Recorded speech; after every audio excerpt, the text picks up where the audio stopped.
మంది నాయకులు ఉన్నారు, విద్యార్థి సంఘ నాయకులు మాట్లాడిద్దాం. అలా ఏం చెప్తారు అసలు వీసీ జారీ చేసినటువంటి సర్క్యులర్ని ఎట్లా చూస్తారు మీరు? వీసీ జారీ చేసినటువంటి సర్క్యులర్ ఇక్కడ ఉన్నటువంటి ఏ విద్యార్థి సంఘాలు ఒప్పుకోవట్లేదు. కాంగ్రెస్ పార్టీ ఎన్ఎస్యు విద్యార్థి సంఘం కూడా ఒప్పుకోవట్లేదు. అట్లనే ఇక్కడ ఉన్నటువంటి వామపక్ష విద్యార్థి సంఘాలు ఒప్పుకోవట్లేవు. నిరుద్యోగ జేఏసీగా మేము కూడా ఒప్పుకోవట్లేము. 100% వీసీ తీసుకున్నటువంటి నిర్ణయం ఏ విద్యార్థి సంఘాలతో చర్చించకుండా, ఎవరితో మాట్లాడకుండా తనకు తానే సర్క్యులర్ రిలీజ్ చేసిండు. ఇక్కడ ప్రజాస్వామిక వాతావరణాన్ని భంగం చేసి ఇట్లా పోలీసులతోటి ఉస్మానియా యూనివర్సిటీ పహారా చుట్టూ చేస్తున్నది వీసీఏ. ఈ ప్రభుత్వమే, ఈ తెర వెనుక ఉన్నది ఈ ప్రభుత్వమే. విద్యార్థి సంఘాలతో కనీసం చర్చలు చేయలేదు. కనీసం కాంగ్రెస్ పార్టీ విద్యార్థి సంఘంతో కూడా చర్చలు చేయలేదు. వాళ్ళ ఎన్ఎస్యూ అయితే కూడా చర్చలు చేయలేదు. అంటే పార్టీలకు అతీతంగా ఇక్కడ ఉన్నటువంటి విద్యార్థి సంఘాల నాయకులందరూ కూడా ఇక్కడ ఉన్నటువంటి సమస్యల మీద ఫైట్ చేస్తూ ఉంటారు. సో అట్లాంటిది నిషేధాలను ఎట్లా చూస్తారు?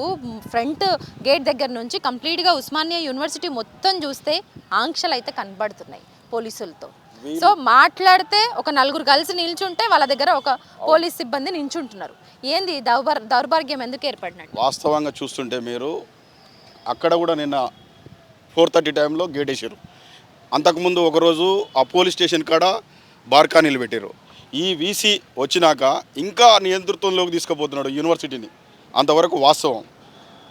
విద్యార్థి సంఘాలతో చర్చించకుండా సర్క్యులర్ తీసుకొచ్చిండు. నీకు అంత ఇష్టం ఉంటే యూనివర్సిటీనే అభివృద్ధి చేయాలనుకుంటే ఇక్కడ స్ట్రీట్ లైట్ లేవు. లోపల చారిత్రాత్మకు తెలంగాణకు ఒక తలమానికం ఆర్ట్స్ కాలేజ్, దాంట్లో చదువుకునే విద్యార్థులకు వాటర్ లేదు. మీరు చూడండి, ఇదే కెమెరాతో మీరు వెళ్ళి చూడండి. అక్కడ కనీసం వాటర్ వస్తువు కూడా కల్పించలేని పరిస్థితి. వీసీ గారు తీసుకోవాల్సిన నిర్ణయాలు తీసుకోకుండా బిల్డింగ్లు, హాస్టళ్ళు, ఎప్పుడో ఉస్మానియా 100 సంవత్సరాలు కట్టినటువంటి హాస్టళ్ళు ఇంకా నడుస్తున్నాయి. నీకు విద్యార్థుల భవిష్యత్తు, భావితరాల విద్యార్థుల ఉస్మానియా యూనివర్సిటీ మీద మీకు చిత్తశుద్ధి, అభివృద్ధి మీద చిత్తశుద్ధి ఉంటే స్ట్రీట్ లైట్ల మీద నిర్ణయం తీసుకో, స్టాండింగ్ కమిటీలో పెట్టు. మీ ప్రభుత్వం 100 కోట్లని రిలీజ్ కూడా చేసింది ఉస్మానియా యూనివర్సిటీ డెవలప్మెంట్ కోసం. ఎందుకంటే 100 సంవత్సరాలు పూర్తి చేసుకున్న సందర్భంగా సంబురాలు నడిచినాయి, రోడ్లు వేసిండ్రు, ఇవంతా కూడా అప్పట్లో మనం చూసినాం. కానీ ఇప్పుడెందుకు ఈ సమస్యలు మళ్ళీ పునరావృతం అవుతున్నాయి? అభివృద్ధి అనేది ఇసుక దిబ్బ లాంటిదమ్మా. ఇసుక దిబ్బ లాంటిదంటే కడుతుంటాం, కూలుతుంటుంది. దాని మీద నిర్ణయాలు చేయాల్సిన వాటి బాధ్యత వీసీకి ఉంటుంది. ఇక్కడ అటానమస్ బాడీ ఉంది.